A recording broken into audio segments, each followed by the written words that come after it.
ભરૂચનગર સેવા સદનની ચૂંટણી કોંગ્રેસ દ્વારા ઉમેદવારોની ફાઇનલ યાદી જાહેર કરવામાં આવી છે। કોંગ્રેસ દ્વારા ફોર્મ પરત ન ખેંચી પક્ષને વફાદાર રહેનાર ઉમેદવારોનું સન્માન પણ કરવામાં આવ્યું હતું। ભરૂચ શહેરમાં નગરપાલિકાની સામાન્ય ચૂંટણીને લઈ રાજકીય ગરમાવો વધી રહ્યો છે। આ વચ્ચે ભરૂચ શહેર કોંગ્રેસ દ્વારા ઉમેદવારોની ફાઇનલ યાદી જાહેર કરવામાં આવી છે। પાર્ટીએ પોતાના વફાદાર અને લાંબા સમયથી જોડાયેલા કાર્યકરોને તક આપીને એકતા અને વિશ્વાસનો સંદેશ આપવાનો પ્રયત્ન કર્યો છે। ચૂંટણીના માહોલમાં કોઈપણ જાતની ધાક ધમકી અને દબાણ હોવાના આક્ષેપો વચ્ચે પણ કોંગ્રેસના ઉમેદવારોએ અડીખમ રહી ઉમેદવારી નોંધાવી હતી। આવા ઉમેદવારોનું પાર્ટી દ્વારા સન્માન કરવામાં આવ્યું હતું।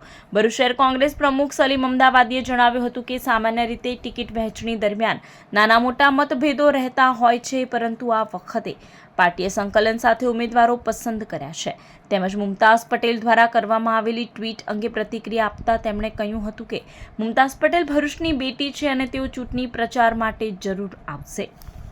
આજ રોજ ભરૂચ નગરપાલિકાના ઇલેક્શનમાં જે ઉમેદવારો પર સામ દાનની પદ્ધતિ અપનાવીને ઉમેદવાર પાછું ખેંચવાનું જે ભાજપની સરકાર દ્વારા પ્રયત્ન કરવામાં આવેલો તેની સામે જબરજસ્ત તાકાતથી ઊભા રહીને ફોર્મ પાછું નથી ખેંચાયું, નથી ખેંચ્યા એવા લોકોને સન્માન કરવાનો પ્રોગ્રામ રાખવામાં આવેલો। ભરૂચ શહેરમાં ઓછામાં ઓછા 10 સભ્યો એ લોકો ટાર્ગેટ બનાવેલા ઉઠાવીને ફોર્મ પાછું ખેંચવાના।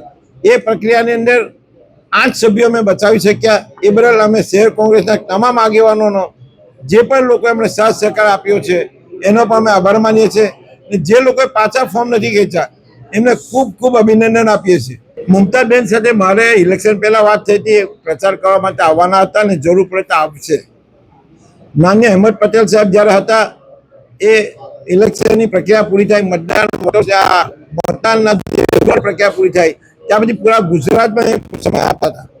તો મુમતાબેન પણ ભરૂચ જિલ્લાના બેટી છે, ભરૂચ જિલ્લાની એ છે, અહેમદ પટેલની દીકરી છે, એ પોતે પણ પ્રચાર કરવા ખુદ જ આવવાના છે।